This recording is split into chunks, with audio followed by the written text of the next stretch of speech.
Muy bien, hermanos. Gracias a los que estéis ahí en YouTube conectados para poder escucharnos a través de la plataforma. Y bueno, hoy, como habéis visto, hemos tenido un tiempo de alabanza tal vez un poco más corto que lo que acostumbramos, ¿no? Yo creo que es natural también, aquí con la ausencia de los hermanos y que no pueden compartir, orar y, en fin, se hace un poquito más vacío la iglesia, ¿no?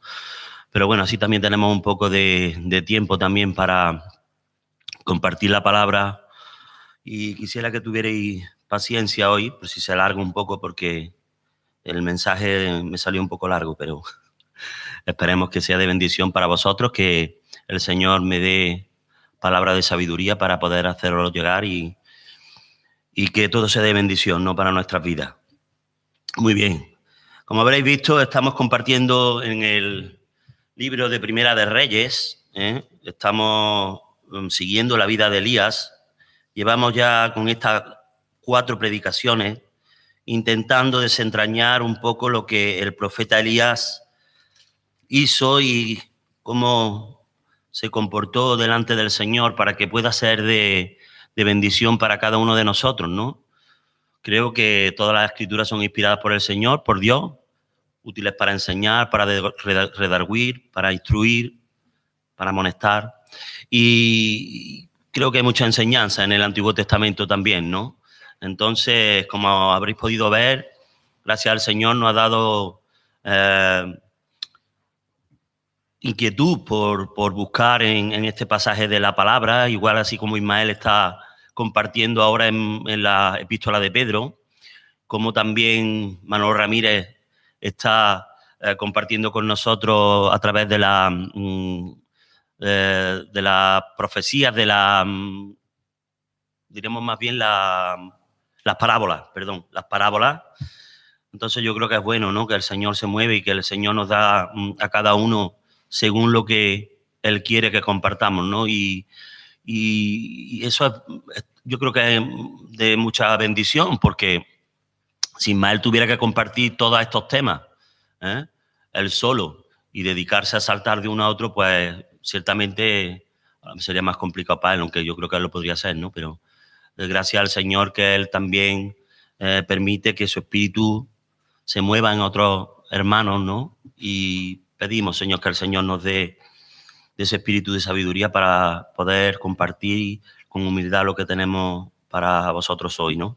Y como seguramente recordáis, habíamos quedado en la última predicación en el momento en que Elías prende a los profetas de Baal y son degollados allí en el monte Carmelo.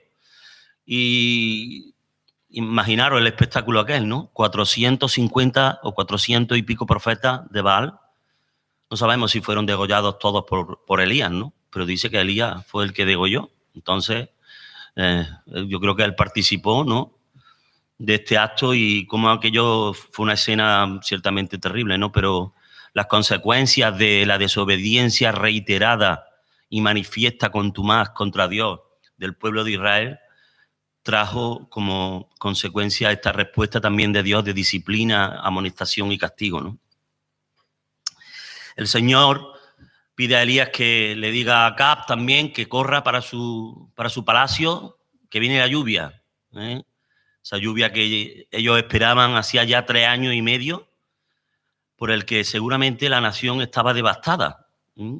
Imaginaron en ese tiempo que todo dependía de la agricultura, de los cultivos, de los animales, y era una sociedad agraria en el que si faltaba el elemento del agua, pues la cadena se interrumpía, ¿no?, y todo empezaba a morir, ¿no? Es decir, que el país estaba ya devastado después de este gran milagro que por medio de Elías hizo el Señor. Manda acá que vaya para su palacio y Elías sube y ora, ¿no? Y podemos ver un comportamiento de Dios como Él siempre ha sido, ¿no? El Señor cumple sus promesas. Dios cumple sus promesas. Dios mandó a Elías delante de acá, le dijo di a Acab que va a haber sequía durante el tiempo que mi palabra diga por medio de ti. Y así fue, ¿no? 3 años y medio sin agua. Y llega el momento en que Dios dice, di a Acab que corra que va a llover. Y Elías sube y ora, ¿no? Y como Dios responde a esa petición de su siervo, y los cielos se llenan de nubes, en un principio una pequeña nube, pero de ahí viene una tormenta que impedía casi caminar, ¿no? Y llega el tiempo en que pasa esta sequía y Dios da consuelo a la tierra, ¿no? Pero creo que aquí hay un momento de inflexión en la vida de Elías, ¿no?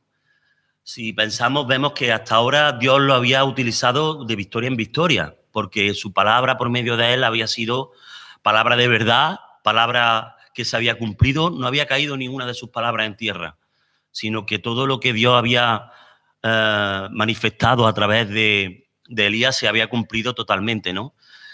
Y a partir de aquí vamos a ver que esto se interrumpe, ¿no? Vamos a contemplar una derrota espiritual y emocional también del profeta Elías, y esto lo veremos un poquito más adelante, ¿no? Pero hasta ahora quisiera considerar la enseñanza que hasta aquí hemos podido sacar, ¿no? ¿Qué es lo que hemos podido aprender de Elías hasta este momento, ¿no? Hasta este instante en el capítulo 18, al final del capítulo 18, y antes de empezar en el capítulo 19, cómo la mano de Jehová estuvo sobre Elías, ciñó sus lomos y corrió delante de Acab hasta llegar a Jezreel, ¿no? Incluso el Señor hizo un milagro, ¿no? Porque Acab descendía en su carro hacia Jezreel, a la ciudad donde él vivía, y Elías estaba en el Monte Carmelo. En el momento que empezó a llover, dice que Elías corrió y adelantó al rey Acab, ¿no? Eso solo pudo ser por medio del Señor, ¿no? Por medio de su espíritu, que él lo llevó con una ligereza que pudo adelantarlo, ¿no? Y bien, ¿qué podemos destacar sin duda de Elías hasta ahora, ¿no? Yo creo que podemos destacar una fe verdadera, una fe robusta delante del Señor, delante del pueblo, humildad también, ¿eh? No era un profeta que se caracterizara por ser una persona soberbia, ni que tuviera un comportamiento egoísta. Y también, como no, sobresale en su valentía, ¿eh? Elías era un profeta valiente, con palabras grandes, ¿eh? Vemos cómo se presentó delante del rey a cara desnuda y lo retó y lo juzgó delante del Señor, ¿no? Y cómo este profeta tenía poder y tenía esa valentía que vemos en otros siervos de Dios, ¿no? Yo creo que esto debe de ser de fundamento para nosotros también, ¿no? Para nuestra vida. Debe ser esta fe personal que nosotros también necesitamos, debemos de vernos también en los siervos de Dios, en este caso en Elías, ¿no? Ya sabemos que las circunstancias de Elías fueron otras, ¿no? Él vivió en un tiempo muy ajeno a nosotros, no tenía nada que ver, ¿no? La sociedad en que nosotros estamos y que compartimos, porque él desarrolló su ministerio en un tiempo lejano, regían otras costumbres, las circunstancias no eran las mismas, pero humanamente, como bien podemos leer y años después escribió Santiago, él era muy parecido a nosotros, ¿no? En Santiago 5:17 dice que Elías estaba sujeto a pasiones semejantes a las nuestras, pero oró y no llovió sobre la tierra durante 3 años y medio. Elías era semejante a nosotros en todo.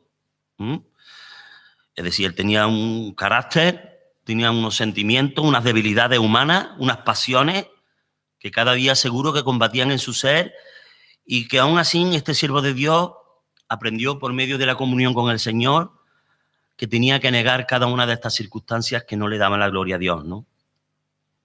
Y según vemos, Dios lo utilizó con poder, ¿no? Con la ayuda de su Espíritu Santo tuvo sujetas esas pasiones que él sabía que seguramente en su interior no obedecían a la palabra de Dios, no obedecían al mandato y al ministerio que él tenía por delante, ¿no? Y con esa convicción él tenía que sujetar con la ayuda del Señor todas esas pasiones. Lo digo porque no sé vosotros, pero yo me miro a mí mismo y hay muchas cosas que sé que no que no le agradan al Señor de mi vida, ¿no?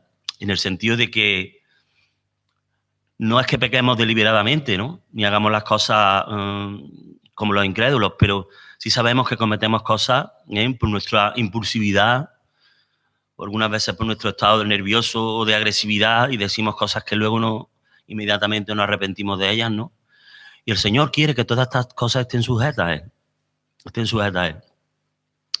Y Elías había aprendido a hacer esas cosas, a sujetar sus pasiones, a sujetar su opinión, el querer él dar su preferencia, ¿no? Vemos como el siervo de Dios era una persona obediente a todo el mandato de Jehová, ¿no? Era un siervo que Dios le decía, haz esto, y él hacía sin rechistar, ¿eh? Vemos que tenía una voluntad de servicio y de humildad delante del Señor que yo creo que es de resaltar y que debe de ser también una ayuda para nosotros en nuestro caminar diario, ¿no? Y esto es lo que el Señor no quiere hacer ver a través de Santiago también en este versículo, ¿no? Que Elías no era un Superman, Elías no era una persona que sobresaliera por su aspecto físico fuerte, ¿no?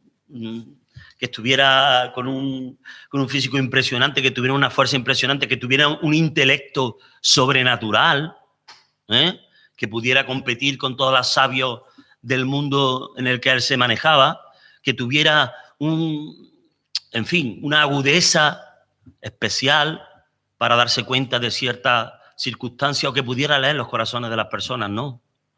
Elías en realidad era una persona como nosotros. Lo que pasa es que había entregado su corazón al Señor. Eso sí es cierto, ¿no? Lo podemos ver a través de todos estos pasajes. Y el Señor también pudo hacer a través de esa entrega maravillas bajo la obediencia y la sujeción de su siervo, ¿no? Elías aprendió el secreto de la vida. En su corazón reinaba una regla por encima de todo lo demás. Jehová, Dios, era lo primero para él.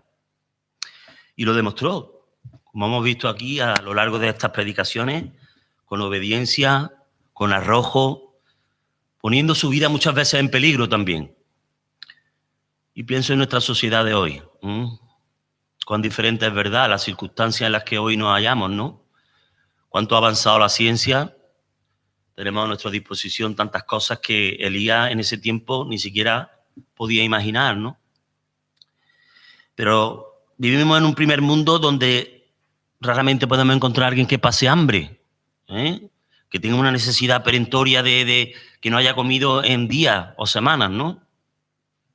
O que muera de sed, como es el caso que ocurrió aquí en el tiempo en Israel, ¿no? Con la sequía. Nuestras necesidades básicas están cubiertas, ¿no? Gracias al Señor. Y con holgura, ¿no? ¿Tenemos necesidad de algo o nos apetece algo que queramos comer que no nos podamos dar el capricho de comprarlo y comerlo? Digo, hace años me acuerdo que mi padre me decía, dice, yo quería que llegara la Navidad porque era un día especial. Y digo, ¿y por qué era un día especial, no? Dice, porque ese día podíamos comer pollo con arroz. Era increíble. Durante el año ellos no comían pollo con arroz. Solamente comían las comidas a lo mejor más básicas, ¿no? Más accesibles. Los garbanzos, las lentejas, en fin. Cosas que hoy en día sabemos que son buenas, ¿no?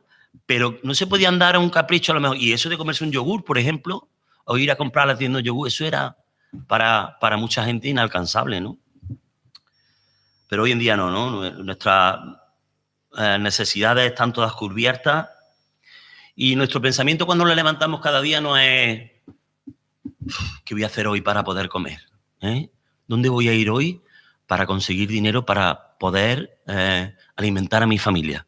Para darle para poner un plato de comida a mediodía y poder comer y hasta el día siguiente.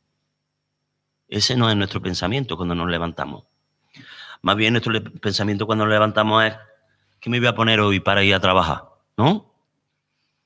Si vamos a trabajar, vamos a la universidad, nuestros armarios están llenos de ropa donde elegir. Mucha ropa, mucha incluso alguna que no nos ponemos nunca. Y que permanece ahí durmiendo durante años. Seguimos comprando ropa. Cada día qué par de zapatos me voy a poner para combinar con esta ropa que voy a llevar al trabajo. Disponemos de un medio de transporte normalmente, cada uno de nosotros, individual, para poder desplazarnos. Y los trabajos que desarrollamos hoy en día, rara vez o muy pocas veces son unos trabajos extenuantes, ¿no? Que tengan que demandar de nosotros un esfuerzo físico impresionante, que nos vean limitados, ¿no? Muchas veces, ¿no? O que lleguemos a casa exhaustos, ¿no? Que estén chupándonos la vida, ni mucho menos, ¿no? Tenemos a nuestra disposición todo tipo de facilidades en el trabajo hoy en día y en nuestro día a diario. Dispositivos, máquinas, todo lo que nos pueda hacer falta para hacer más fácil nuestra tarea, ¿no? Y así, etcétera, etcétera y etcétera. Pero yo pregunto, como ejemplo que tenemos a Elías, hemos dicho antes que para él lo primero era Dios cada día. Su pensamiento cuando se levantaba estaba conectado al pensamiento con el que se había acostado la noche anterior. Era servir a Dios de una manera humilde, por medio de sus posibilidades, en la voluntad de hacer la palabra de Dios en lo que pudiera, con predisposición, con un corazón limpio. Y yo digo, ¿pertenece nuestro corazón por completo a Dios hoy en día? No digo en el sentido de tenemos que trabajar, tenemos que hacer nuestra actividad diaria, como todas las personas en el mundo, tenemos que ganarnos el pan y el sustento, eso Dios lo sabe. Pero el centro de nuestro corazón pertenece a Dios. Le damos la gloria a Él en primer lugar por todo lo que recibimos diariamente de Él. ¿Sabéis también una cosa que descubrió Elías? Que Dios no admite ser la segunda ni la tercera opción en la vida de nadie. De nadie. Dios quiere todo o nada. No podemos ser medias tintas con Dios. No nos podemos manejar nuestra vida con 10 minutos para Dios y 40 minutos para ver nuestro programa preferido de la televisión, sabiendo que tenemos la necesidad de acercarnos a Dios, ponernos delante de Él en oración, comunión y lectura de su palabra. No podemos hacer eso. Dios lo ve. Dios lo sabe. No podemos servir a dos señores, a Dios y a la riqueza, a lo material o a cualquier ídolo que ocupe el centro de nuestro corazón, chupando todo nuestro tiempo y nuestra devoción. Hay muchos ídolos en el día de hoy. Existen hoy en día muchos Baales, como en el tiempo de Elías, que reciben la adoración debida a Dios. Y Dios es una cosa también. Dios es celoso. En gran manera. Dice su palabra en Isaías 42, 8.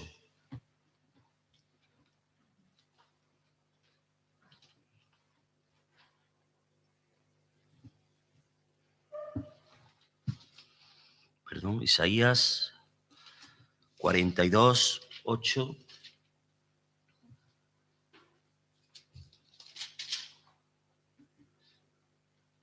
Yo Jehová, este es mi nombre, y a otro no daré mi gloria, ni mi alabanza a esculturas. ¿Qué es lo que quiere decir el Señor aquí? La gloria y la alabanza que pertenecen a Dios, Dios no se la da a nadie. Es suya, le pertenece por derecho. Él es Dios, solamente hay un Dios en el mundo. Y Dios no permite que nuestras mentes, nuestras almas, nuestro espíritu pongan su vista en un Dios que no sea Jehová Dios de los cielos. No sé si lo entendéis, pero para Dios esto es algo muy importante. Si pensamos en el castigo que recibió el pueblo de Israel a lo largo de los siglos antes de que fuera deportado, vemos que fue la idolatría, ¿no? Se pervirtieron, andaron detrás de dioses ajenos, dioses que Dios había dicho que no adoraran, de naciones cercanas que se mezclaron con ellas en comercio, en fin. Y el castigo de Dios fue implacable contra esto. Yo, Jehová, este es mi nombre, y a otro no daré mi gloria, ni mi alabanza a escultura. Y lo hizo pagar. El Señor lo hizo pagar. Porque si algo tenía que aprender el pueblo de Israel es que Dios, Jehová, era su Dios. Y no podía provocar a celos al Dios Todopoderoso, ¿no? Al Dios consumidor. Y el Señor conoce nuestros corazones, hermanos, nosotros hoy en día también, ¿no? Como antes, ¿no? Por supuesto. Mucho mejor de lo que nosotros muchas veces pensamos que nos llegamos a conocer. Que el que piensa que se conoce bien está muy equivocado, ¿eh? Nunca llegamos a conocernos perfectamente a nosotros, ¿eh? Engañoso es el corazón, ¿eh? Y perverso. ¿Quién lo conocerá? Dice el Señor, ¿no? A lo largo de nuestra vida, pensamos que nos conocemos, pero muchas veces tenemos una opinión de nosotros que no se acerca ni siquiera a la realidad, ¿no? Cuánto llama en la gente que no conoce al Señor, ¿no? Que anda en su vana manera de vivir, ¿no? Él es el creador del hombre, el Señor es el creador del hombre. Conoce a su criatura perfectamente. Él la diseñó. El Señor un día trazó en su mente o en cualquier dispositivo del que él no tenía necesidad de ningún dispositivo, ¿no? Solo tenía que actuar, ¿no? Para crear, ¿no?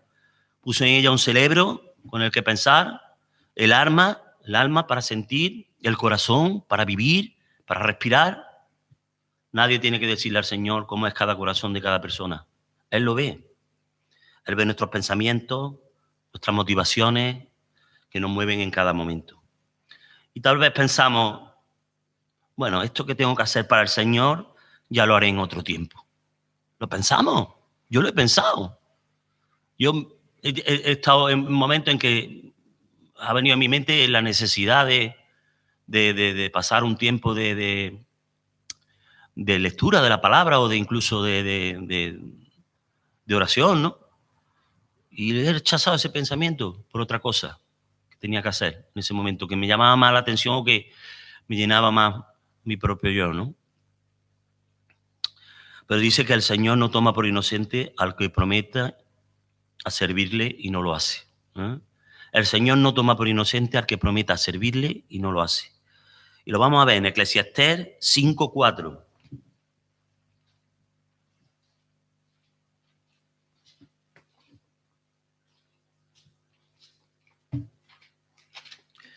Eclesiastés, capítulo 5, en el versículo 4 dice: cuando a Dios haces promesa, no tardes en cumplirla, porque Él no se complace en los insensatos. Cumple lo que prometes. Y también dice Santiago en 4:17, libro de Santiago en el capítulo 4, en el versículo 17,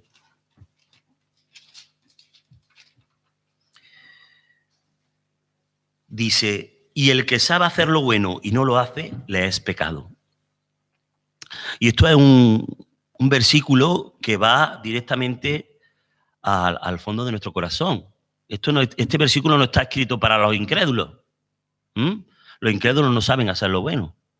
Y si hacen lo bueno de una forma instintiva es porque parte de su naturaleza todavía conserva rasgos de lo que Dios puso en el hombre primitivo, ¿no? Pero este versículo es directamente para cada uno de nosotros. El que sabe hacer lo bueno, porque nosotros en nuestra conciencia, en la conciencia que tenemos purificada por la sangre del Señor, sabemos qué cosas están bien y qué no. Y muchas veces, sabiendo hacer lo bueno, no lo hacemos, ¿no? Vivimos en una sociedad donde reina el hedonismo. No sé si sabéis lo que significa el hedonismo, es decir, la filosofía que hace ya miles de años, esto no es de ahora. Esto fue el hombre, como tiene una capacidad intelectual grande, porque Dios le ha dotado de inteligencia, y hay un hombre allí antes en la antigua Grecia que se le ocurrió esta filosofía de vida, ¿no? Esta forma de vivir. Y esta filosofía lo que promulga y os enseña es que el fin supremo último es el placer. Todo lo que hagamos o todo lo que nos mueva en esta vida debe de ser una consecuencia para movernos o para atraer o para procurar o para consumir algún tipo de placer. ¿No? Esto se llama el hedonismo. Y la sociedad de hoy en día, más que nunca, por los medios y la prosperidad en la que vivimos, busca como bien superior el placer. Yo no sé si os dais cuenta, pero ¿en qué ocupan las personas de hoy en día su día a día? Aparte de su tiempo de obligación en el trabajo, en la familia, cuando tenemos, incluso en el trabajo y cuando tenemos que ocuparnos de la familia, la sociedad hoy en día está pensando en disfrutar, en buscar el disfrute de todo lo que tiene a su alcance.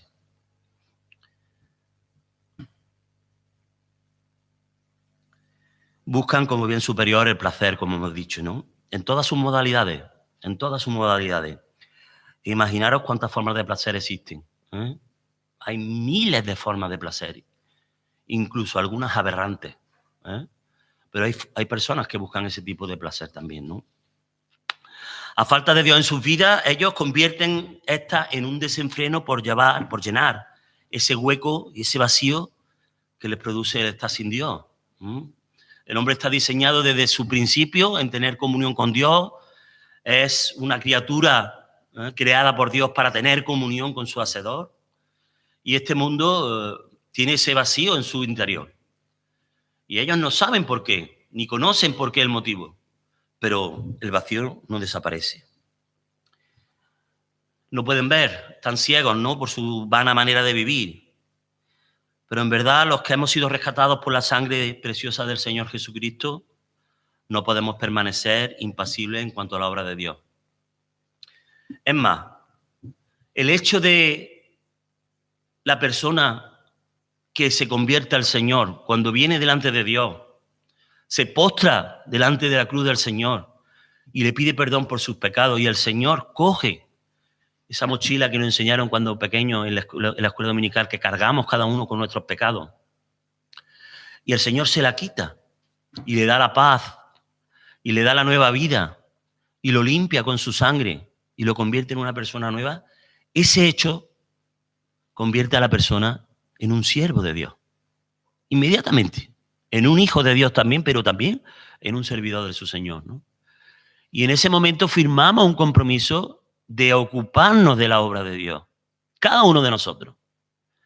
Luego el Señor reparte sus dones como a Él bien y por su Espíritu tiene a bien hacer, ¿no? Pero en el momento que nos convertimos, muchas veces tardamos a lo mejor años en darnos cuenta de estas cosas, porque vivimos una vida ahí despreocupados, porque no somos conscientes, no tenemos una preparación en la enseñanza de la palabra como para en ese momento darnos cuenta de que en realidad el Señor pide de nosotros un compromiso diario, ¿no?, en su obra. Vamos a ver en Efesios 4, del 20 al 22.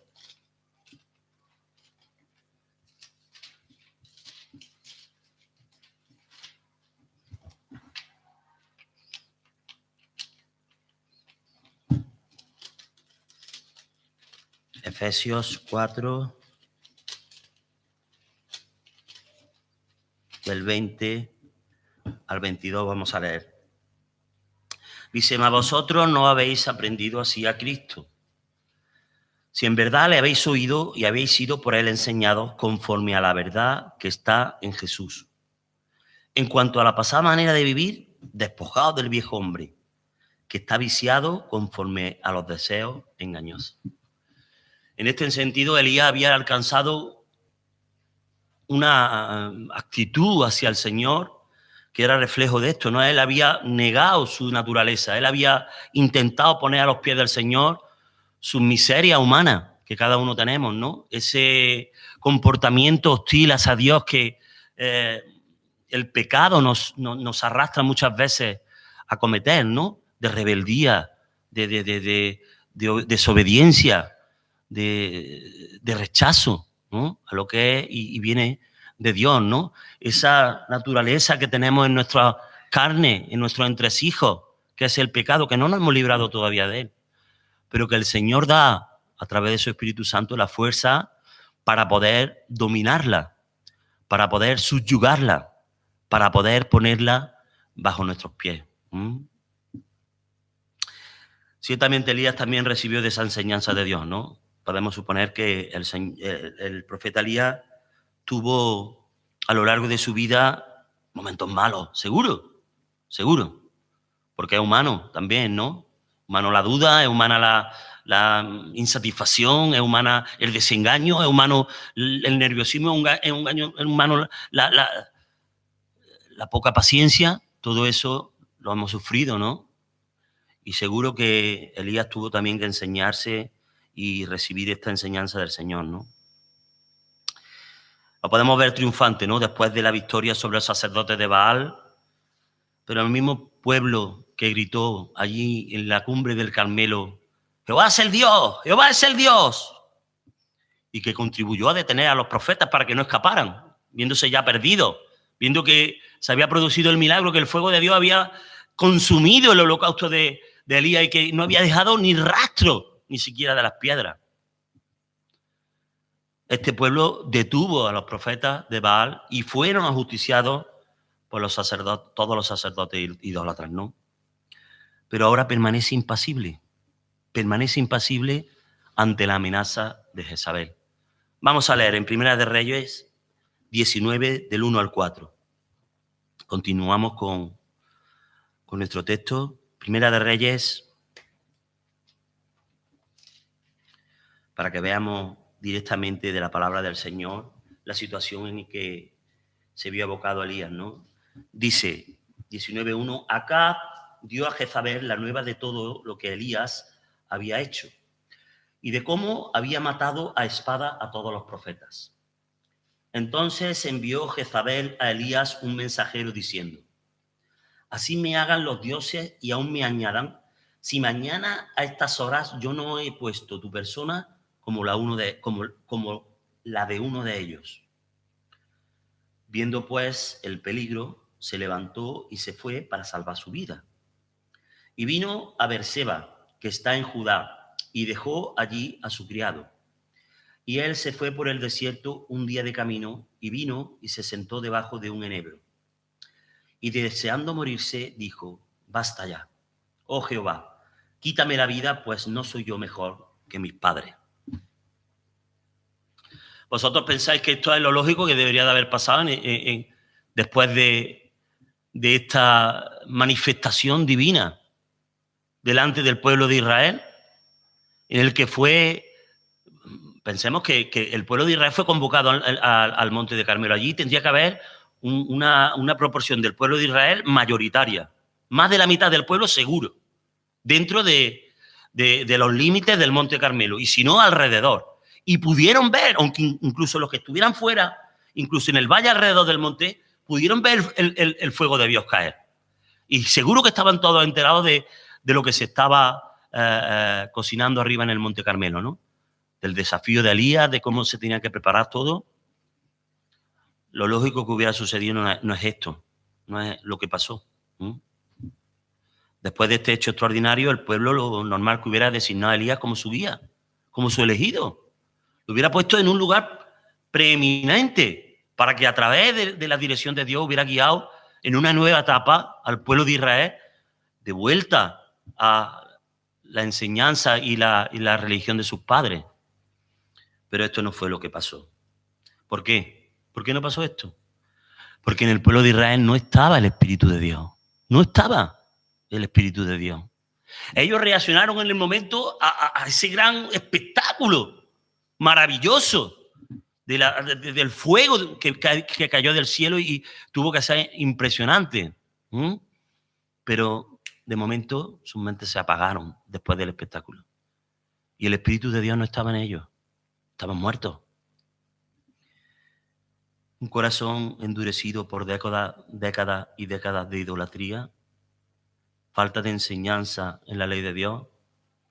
Un pueblo impregnado con la idolatría no puede ser cambiado por un milagro, aunque este sea extraordinario y maravilloso como el que Elías hizo delante de ellos. Nadie se pone del lado de Elías, nadie lo defiende. Y cuando Jezabel en su palacio, informada por Acaz cuando llega, seguramente maliciosamente, ocultando el milagro de Dios, la grandeza de Dios, el milagro tan grandioso y poderoso que él hizo, y resaltando el hecho de que Elías había matado a sus profetas. Pues lo que ocurre es lo que tenía que pasar. Jezabel tenía mucho poder, incluso más que su marido en realidad, mandaba en Israel. Entonces ella se enciende en cólera y mucho más osada que Acaz, porque Acaz era un cobarde. Acaz era un cobarde. Lo vemos más adelante, lo veremos más adelante con cómo se manejó con la viña que quería robar y cómo hizo que su mujer fuera la que se ocupara de todos los detalles para que él solamente pudiera disfrutar de aquello que deseaba como un niño. Como un niño caprichoso. Como un niño caprichoso en realidad. Acá era un niño malo, pero un niño caprichoso. Entonces Jezabel manda inmediatamente a un mensajero para que le anuncie la muerte a Elías. Dile, en 24 horas estás muerto. De aquí a un día está como uno de los profetas de Baal que ha degollado. Lo normal hubiera sido que si Jezabel quería atrapar a Elías, hubiera llegado el mensajero y con un montón de soldados lo hubiera atrapado, se lo hubiera llevado allí y lo hubieran ejecutado en el momento, ¿no? Tal vez la intención de Jezabel no era esa. Tal vez la intención de Jezabel no era esa. La intención de Jezabel, porque era lista, era inteligente, aunque mala, pero inteligente. Una cosa no quita la otra. Satanás también es muy inteligente, pero es malvado, ¿eh? Entonces ella pensaba, a lo mejor hace que huya el profeta y me lo quito de en medio. Lo quito de en medio y así, y también a lo mejor el pueblo de Israel, después de haber visto mucho del pueblo de Israel, no estaría conforme en que yo lo mate, habiendo demostrado ese poder a través de Dios, ¿no? Entonces podemos imaginar la decisión de Elías en ese momento. Elías, después de que había pasado el milagro de Dios, había visto esa respuesta de Dios tan maravillosa, del poder de Dios, ¿no? Después de 3 años y medio luchando por volver el pueblo a los dioses, de los dioses al único Dios verdadero, mostrando no solo amor por Jehová, Elías también amaba a su pueblo, Elías también amaba a los israelitas, él hacía eso por ellos. Él podía haber apartado, como hizo Jehová, con esos 7.000 elegidos que dice que no doblaron delante de Baal su rodilla, que no adoraron a Baal. También se podía haber retirado al monte y haber contemplado, haber seguido en comunión con Dios, pero no haber hecho nada de lo que hizo, ¿no? Elías también tenía un profundo amor por el pueblo de Israel. Un pueblo que se hallaba perdido, bajo un reinado perverso, corrompido, y que una vez más desprecia al profeta de Dios dejándole solo. Cuando Elías recibe la misiva de la reina, su espíritu sufre un profundo quebrantamiento. Como hemos leído en el 19:4, hemos visto lo que le ocurrió. Dice, Jehová Dios, mátame, ¿no? Le pide incluso la muerte a Dios porque él no es mejor que sus padres, ¿no? Diciendo que hasta aquí hemos llegado, ¿no? No puedo más. No encuentro aliento en mi alma, en mi espíritu, en mi cuerpo para seguir adelante. Señor, llévame contigo. Quítame la vida.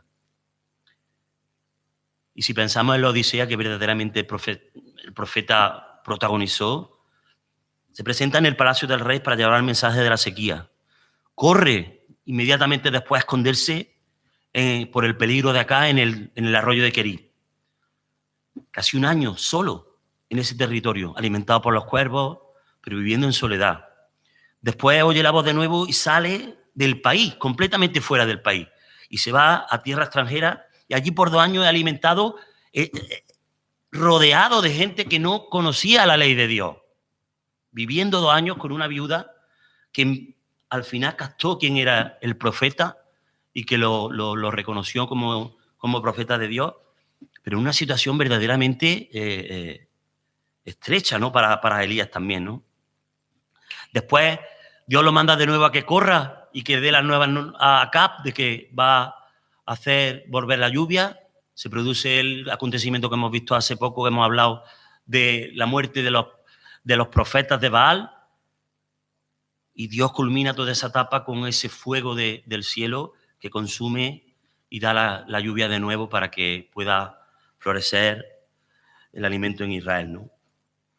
Con todo el estrés y la presión que estaba soportando Elías, esta depresión podríamos decir que era de manual. Era de manual. Ya lo único que le faltaba a Elías, al pobre, es que el pueblo de Israel, después de la gran manifestación poderosa de Dios, le diera la espalda. Claro, Isabel fue a por él y él no encontró apoyo de nadie. Nadie le llegó y le dijo, no te preocupes, Elías, te vamos a proteger. Vamos contigo en contra de este reinado corrupto, malo. Vamos a acabar con él, con la ayuda de Dios. Nadie del pueblo de Israel se puso al lado de él. Esa presión tuvo que ser inaguantable para Elías. Inaguantable.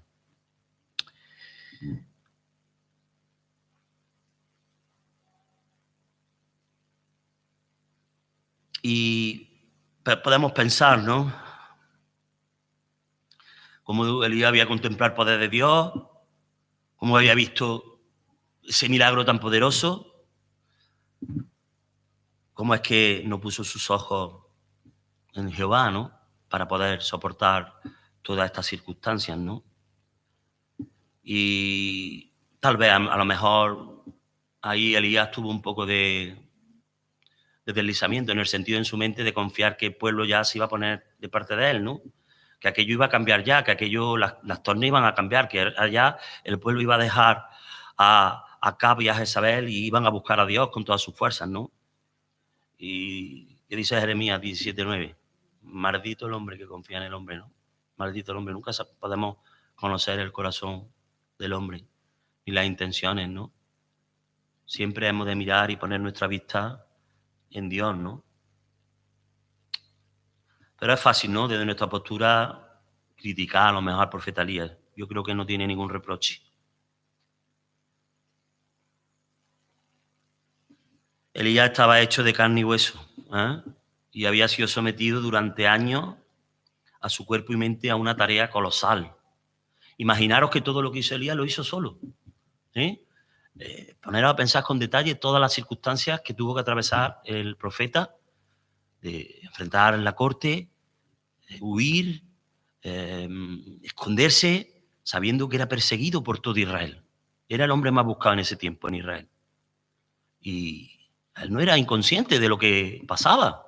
Era una persona, como hemos dicho ya, como decía Santiago, que tenía sus sentimientos, que tenía sus problemas, que querría ver a su familia, a sus allegados, a sus amigos. Y se encontró en una situación que no sabía cuándo iba a terminar, porque la voz de Dios venía. Pero habían pasado 2 años hasta que el Señor lo llamó de nuevo de Sarepta de Sidón. Entonces llegó un momento que se rompió literalmente. Es lo que pasó, ya no pudo más. Por dentro su ánimo, su capacidad, su inteligencia, su fuerza física colapsaron. Y cuando esto ocurre no hay un remedio inmediato que nos pueda sacar del lugar donde nos encontramos. Yo por la experiencia lo sé, ¿no? Te encuentras encerrado en ti mismo, en una profunda desolación y tristeza, como en el fondo de un pozo, en la más absoluta oscuridad y con la incapacidad de responder ante ningún estímulo externo. No puedes responder ante una palabra de ánimo, una palabra de aliento, una palabra de consideración, de amistad. Te ves incapaz. Creo que esta es una de las experiencias más horribles que una persona puede vivir. Todos son tinieblas, todo. Cada momento que pasa despierto se convierte en una tortura, de la que quieres escapar como sea, pero no puedes. La desolación es tan grande que tu pensamiento desea la muerte para acabar con el sufrimiento. Tampoco puedes poner fin a tu vida, porque no tienes fuerza para salir siquiera de tu propia cama. Puedes tener horrores nocturnos provocados por el estado de ansiedad tan grande en que te encuentras. Golpean tu mente y esto se prolonga por días y meses. Sí, esta es la descripción de una depresión profunda. Pero literalmente, hermano, esto que estoy leyendo no es una ilusión ni una invención, es real. Hay personas que pasan todos los días por estas cosas. Elías, el héroe de Dios, se encontraba de pronto en una situación desconocida para él. Se encontró indefenso, sin ninguna de sus características humanas activas para poder emprender, ni siquiera atarse los cordones, podríamos decir. Se encontró solo, en la más profunda desolación. Vamos a leer en Primera de Reyes 19, del 5 al 8. Y dice: y echándose debajo del enebro, se quedó dormido, y aquí luego un ángel le tocó y le dijo: levántate, come. Entonces él miró, y aquí a su cabecera una torta cocida sobre las ascuas y una vasija de agua, y comió y bebió y volvió a dormirse. Y volviendo el ángel de Jehová la segunda vez, lo tocó diciendo: levántate y come, porque largo camino te resta. Se levantó pues y comió y bebió, y fortalecido por aquella comida, caminó durante 40 días y 40 noches hasta Horeb, el monte de Dios. Y yo creo que si es terrible la situación en que se encontró Elías en este momento terrible, si alguno de vosotros, gracias a Dios, no lo ha experimentado y con la ayuda del Señor no lo experimentará nunca, hay algo maravilloso en todo esto. Hay algo muy maravilloso. Y en este relato de la huida y de la depresión de Elías encontramos una respuesta de Dios que es verdaderamente misericordiosa, ¿no? El Señor no manda un mensajero para zarandearlo, para decirle: Elías, ¿qué hace aquí? Háblale con rabia. Levanta. No es tiempo de descansar, arriba. Hay muchas cosas que hacer. No sea ocioso. No. El Señor manda un ángel a su lado. Lo toca suavemente para que se despierta y le proporciona el alimento que en ese momento necesitaba. Le dice: come y bebe, hijo. Y lo deja dormir. El descanso y el sueño reparador son remedios eficaces para el dolor del alma. Muy eficaces. Lo vuelve a despertar y le dice de nuevo: come y bebe, hijo mío. No sé si veis la mano del Señor, Como el Señor, cuando tiene que consolar nuestra alma, nuestra vida, cuando nos encontramos en una situación difícil, sabe comportarse como debe. El Señor es amor. El Señor es amor en todas sus facetas. Y el siervo de Jehová es fortalecido para emprender un camino durante 40 días y 40 noches sin descansar.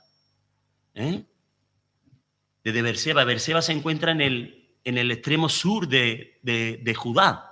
Es ya el último pueblo de Israel con frontera ya con Egipto, podríamos decir.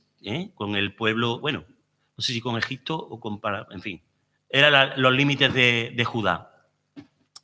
Y desde allí, a un día de camino, se para Elías y con esta comida que el Señor le da, emprende 40 días y 40 noches sin descansar, sin parar, dice el Señor.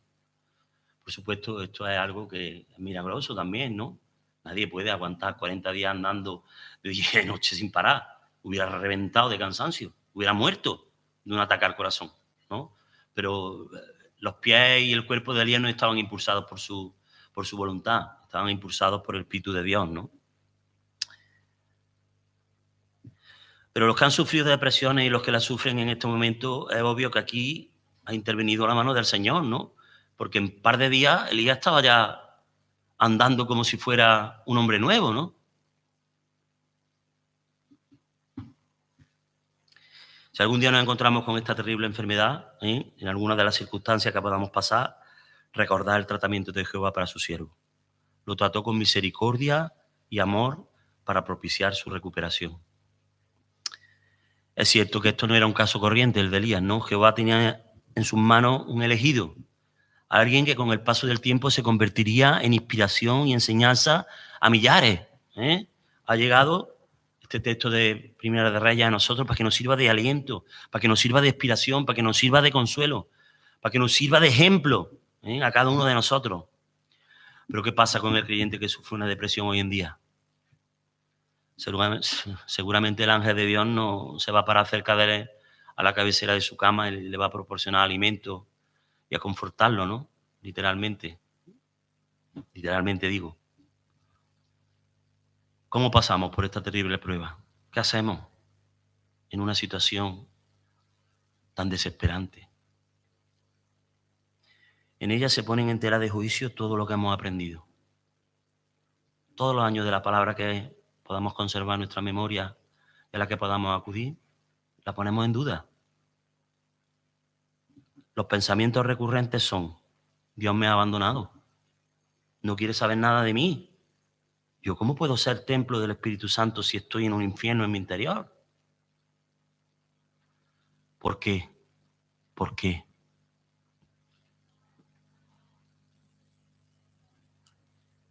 ¿Por qué me ocurre a mí esto? Nos preguntamos constantemente. Cuando la depresión es diagnosticada y se convierte en una enfermedad crónica, es mucho peor.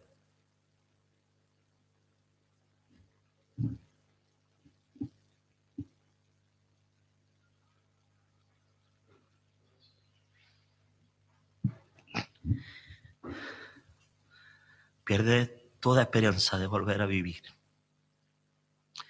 Sí, porque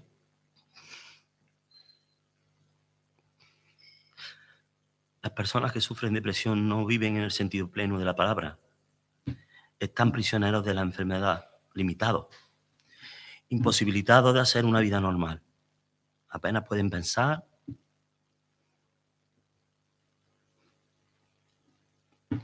casi no pueden hablar, y para ellos es un mundo imposible cualquier tipo de relación con siquiera otras personas. Sus mentes son asaltadas de pensamientos negativos constantes.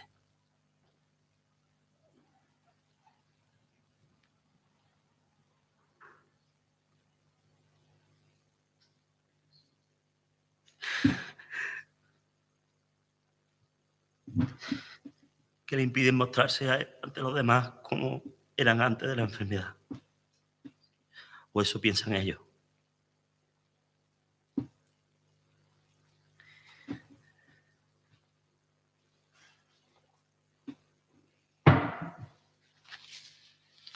Y ante la perspectiva de que la enfermedad no acabará, la desesperación, como es lógico, es mucho mayor. Pensamos entonces que estamos solos, que las promesas del Señor no son para nosotros.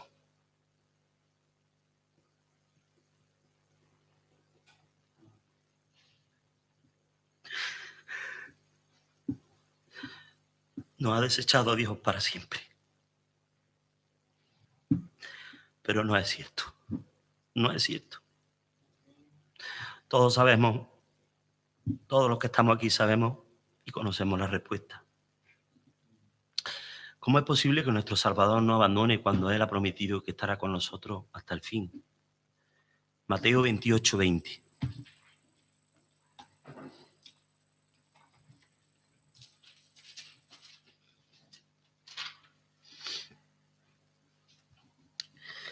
Enseñándoles que guarden todas las cosas que os he mandado, y aquí yo estoy con vosotros todos los días hasta el fin del mundo.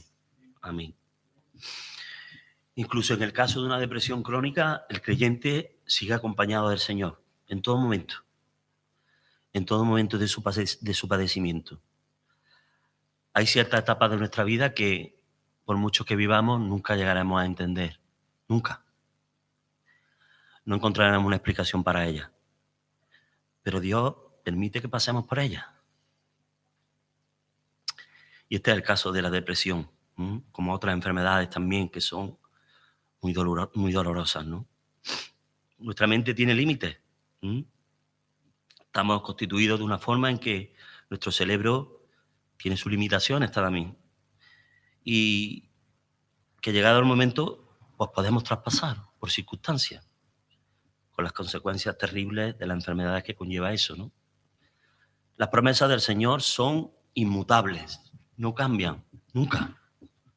El Señor no puede mentir. Si nos ha prometido que Él estará con nosotros hasta el fin, Él va a estar con nosotros hasta el fin.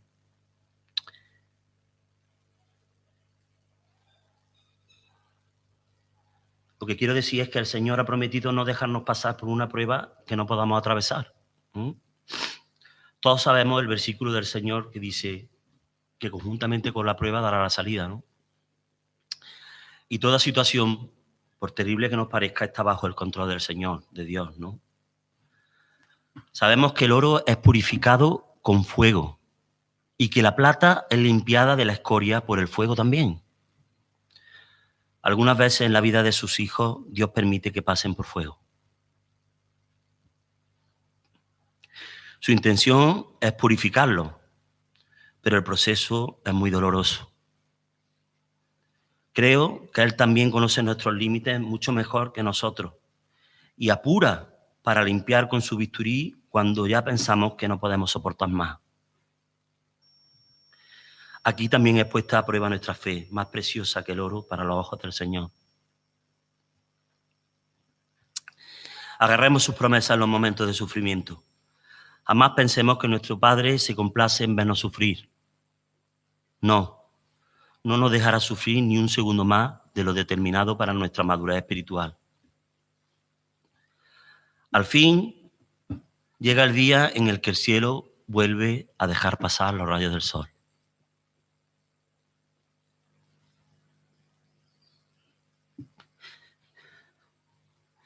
Nuestros ojos pueden ver la vida de nuevo, con esperanza. Y se abre ante nosotros un futuro donde la mano del Señor nos ha dotado de una arma y capacidades que antes no teníamos. Amén. Oremos. Sí, Padre, tú sabes, Señor, cada una de las cosas, Señor, que pasamos, Señor, en la vida. Señor, tú conoces, Señor, nuestros corazones, como hemos visto. Y también, Señor, conoces nuestro andar y nuestro caminar, Señor. Te pido, Padre, que tú nos fortalezcas, Señor, en nuestro espíritu, Señor, para tener siempre presente y creer con una fe, Señor, ferviente, que tú nunca nos abandonarás, Señor.